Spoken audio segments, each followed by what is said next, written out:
Hello, everybody. For me, it's like 9:05 p.m. and I just took a shower. I'm so sorry. I do not look the best, but I need to get into the habit of making these live streams and doing my code war project. Yeah.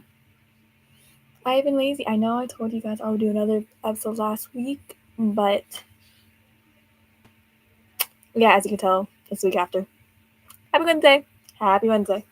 So, good evening to people who would be on the stream, but there's no one here. So, today's topic would be about suppression, not self-depression, suppression. And I'm so sorry if you guys hear other people in the background. Because, I live in a household with who knows how many people. I don't know who lives here anymore. I don't know who doesn't live here. It's annoying. But self-suppression and dates that I want people to know. And I'll be doing multiple things today because I am very behind with my life. Very behind.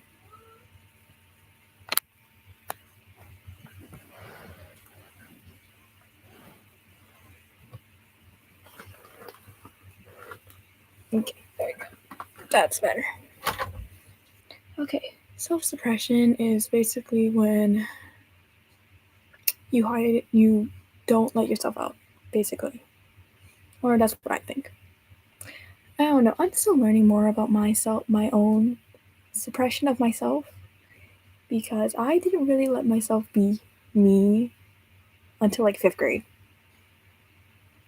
Yeah, I lived, I don't know how long, I don't know what age 5th graders were, but until 5th grade, I didn't really let myself be me.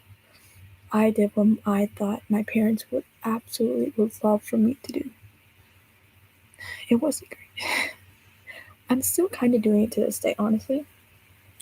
AP classes, I took them all. I took them just because I think my parents will absolutely love me for taking these AP classes, taking these hard ass classes. I'm so sorry, but hard classes. I'm taking 3 this year. Yeah, I'm taking 3 AP classes, and do I regret it? Somewhat. Am I still gonna roll with it? Yes, absolutely. But yeah.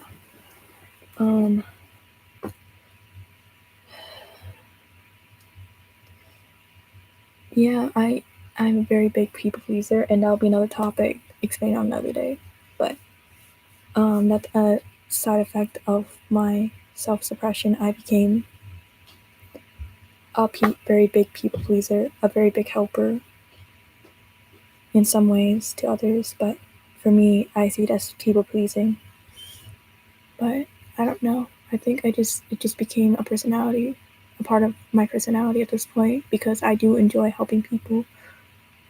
Yes, if it's not really out of convenience, but I do enjoy helping others that I personally do love to be around with. So I don't know. It's part of personality, I guess.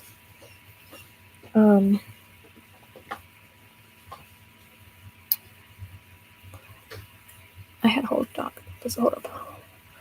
But how it starts is basically my self-suppression. I think it's kind of generational.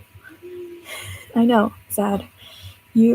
And how to break this generational trait, I have no freaking clue. In my humble opinion, I say break it by not having kids, but we can't really do that, can we?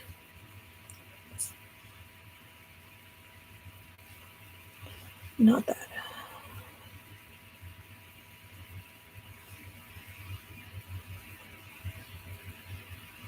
Not that.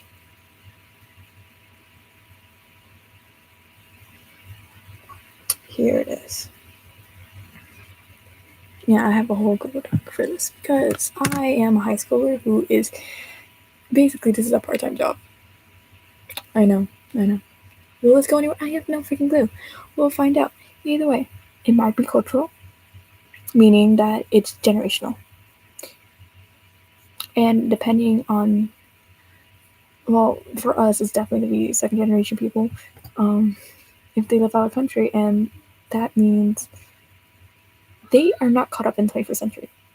These my parents are not caught up in the 21st century. I can tell you that much.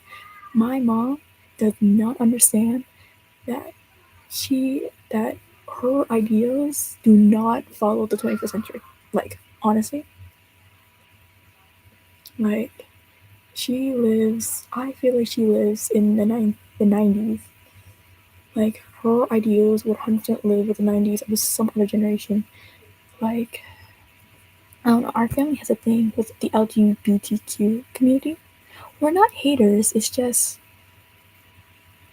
like I told you guys in the last video, my mom's a small business owner. If they bring in money, they are a form of currency for us. They are a form of this is our reason why we have money. That's really it. Outside of that, I cannot tell you what my family thinks of them, but that is a way of reason of me suppressing myself. I cannot fully tell my family that I'm part of the LGBTQ community, or that I want to give. I think they know that, but I think they think it's a hold on. They think it is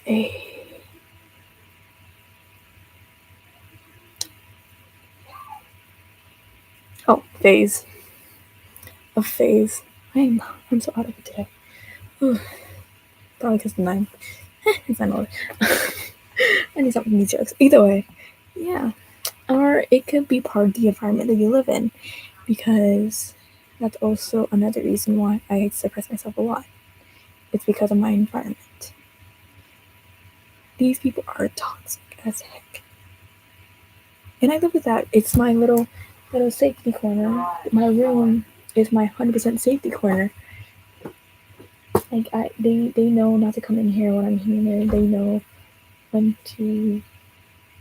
They know that I will not let anybody in here. Nobody's taking my stuff. No one's touching my stuff, kind of thing, you know.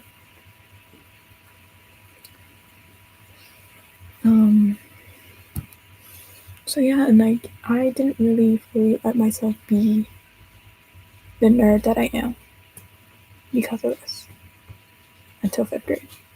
Yeah, I was a big nerd in 5th grade. Like, yeah, definitely. But 4th grade, I was very big into Disney princesses. It was very cluttered in here, but I think it mostly was just the stuffed animals part. Like, in 4th grade, I can tell you there's a big difference. Like, I didn't have many books or figures. I was a big reader in 4th grade, yeah, but I feel like 5th grade changed everything for me, in my opinion. 5th grade was when I became a bookworm. Bookworms and readers are two different things. I just learned this today. I'm going to share this information with you guys. Readers, when I just read for pleasure, I just like reading words, not and processing what's going on. But bookworms, they immerse themselves in the environment. They immerse themselves with the storyline. They immerse themselves with the entire thing. Like Harry Potter, for example. And I know people might say this. I do not support J.K. Rowling. Here's what I think of people. If someone's really famous, like an author or a actor, their personal life is separate from their works. That's how I view them. I keep them two different things. I do not care about their personal life whatsoever. I personally have zero cares. I don't keep up with all that stuff. I don't keep up with their personal life, their own personal beliefs, and all that stuff. I don't keep up with it. I'm not online. Yes, it seems like I'm online 24/7. I only watch like edits. That's not online. I don't have brain rot. I don't understand all the terms of Gen Z of my generation. I am a 90s soul. I grew up with He-Man and She-Ra of all things. I am a very, very old soul in a very young body. But yes, like I said, I separate their works from the actual person. Like, whatever their work is. Oh, cool, the person made this. I don't care about the person. I don't care what the person has done. Okay? Not my fault they made some amazing work. Not my fault they made some amazing stuff. But yeah, like Harry Potter, for example. Back to that topic. I'm very big on Harry Potter. It's a little bit gone down but I'm very big on it. I still enjoy it with my life, with big happy leaves. But yeah, I didn't fully embrace everything, like going to Universal, enjoying them, like reading the fully reading the books, understanding the books, watch the movies, all those stuff, like getting merch, all that stuff. I didn't fully start doing that until fifth grade. Like honestly, um, I really don't know what changed. Honestly, I think no, I do know. What changed is that I was introduced to anime. That's what changed me.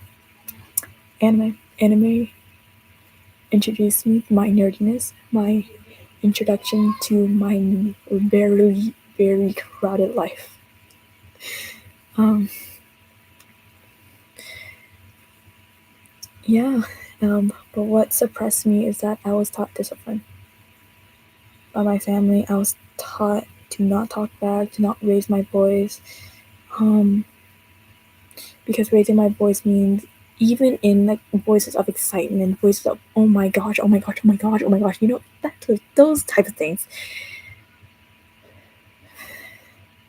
It's seen as a form of yelling in a certain way. It doesn't matter if it's out of excitement or anger. It seems like a form of disrespect to my elders.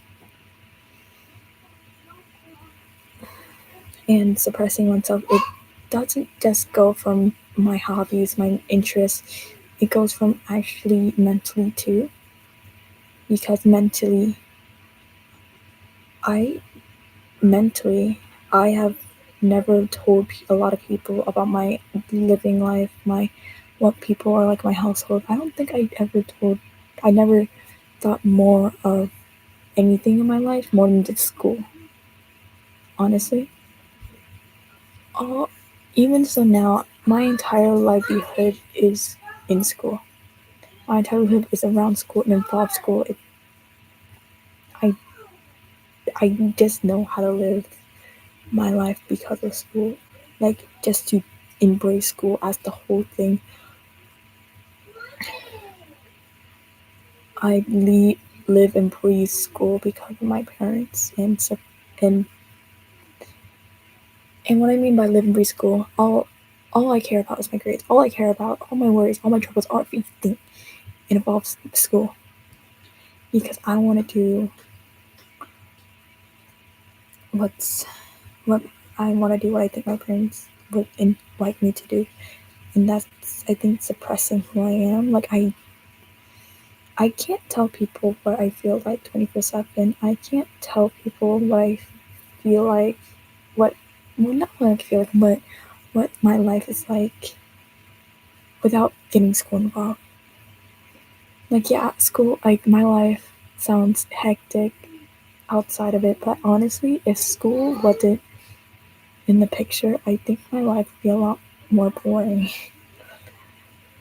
It would be a lot less fulfilling in a sort of way. Like my entire week's based around school, and then my weekends are just me, either at home or with my aunts or my aunt. And the side effects of suppressing oneself will a lot apparently. Suppressing oneself would make people will make yourself feel uncomfortable sharing almost anything. Almost anything. Suppressing yourself will make you more dependent on yourself more than other people for one thing, that's for sure. I feel like that's why I don't tell people a lot of things because I feel like I have to handle everything. Um suppressing like I don't even think I can go to therapy. Like me going to a therapist is hard enough. Like me talking to people that I know is hard because I feel like I'm burdening them with my worries, with my life stories, with my crazy idea adventures, or just crazy family life.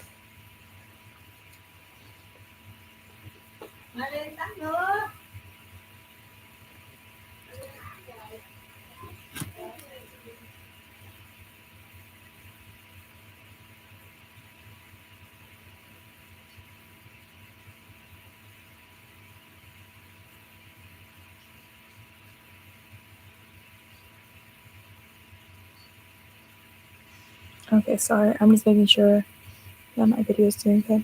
Either way. Suppressing oneself makes you insecure of yourself. 100% sure.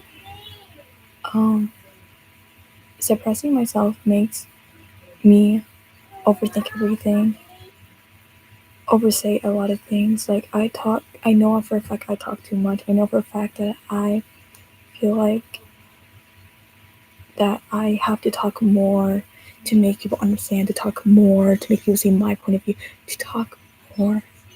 Just saying the same thing over and over and over again. Like probably what I'm doing in this video, honestly. That to put my point of view out there, to make people understand. I know people want to understand. I know that people just don't care because I talk too much. I'm spreading my life out there.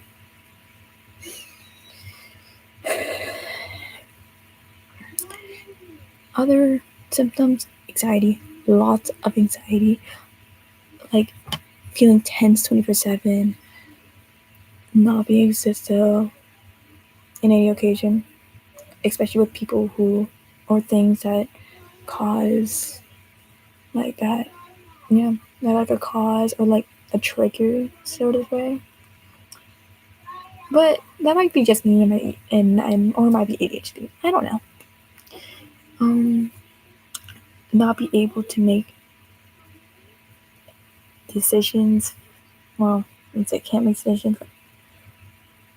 Yeah, I can't make decisions or anxieties. That's self-explanatory, is not. And mood swings. Yep, mood swings, big ones. Honestly, I can't tell that my suppressed emotions or because letting it all out sometimes it's just weird. Like it makes me want to cry sometimes, but it makes me don't want to cry. Like I just let my anger out at people, you know. Other not symptoms, but other side effects. You get emotional numbness. I know for a fact that when people tell me their story, I really just go, sure. Wow, I'm so sorry for you. I don't cry for other people. Like not really, but like not a lot of things in real life make me cry per se. Like hard situations, I cry too much, or like in a heat of a moment, I will cry because I'm just tired. I'm just done. I'm fed up with that. I'm fed up with it. I'm just fed up with it. I just hold it all in until I'll burst out at one point in time. But emotional numbness, I somewhat get it. I somewhat get it. Somewhat don't. For me, I just more suppress my emotions because for me, it's like it's just a habit. I guess for me, it's more like a habit.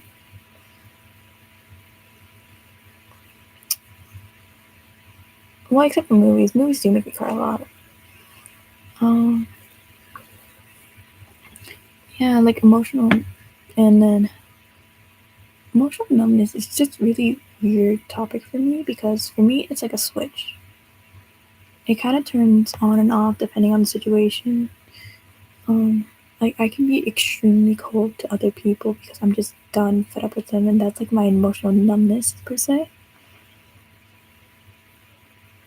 But also other reason why you might have like you just bottle all your emotions up. It's because you just don't know how to let them out. I still don't know how to let them out. I'll probably be trying to find ways, like look into that. Who knows? But other times it might be like when you start crying, you just cry about everything, like every single little thing, and you just don't know the causes anymore. Like the causes just all blur in together, and that might be another habit of yours. It might be just the way you're raised, or it might be just because of a side effect of the people who raised you. Suppressing emotions, hard topic to learn, hard topic to understand, but also it's so easy to understand, so easy to grasp, and yet it doesn't fully comprehend to our minds. Like now, for me, I'm still very, like, I understand the entire term, I understand everything, like, not everything about it, of course, but for me, it just seems so foreign, like a foreign concept to me. Like, oh, this thing, crazy. But for me, this concept feels so foreign, so like it doesn't really click with me, but yet it does at the same time, you know?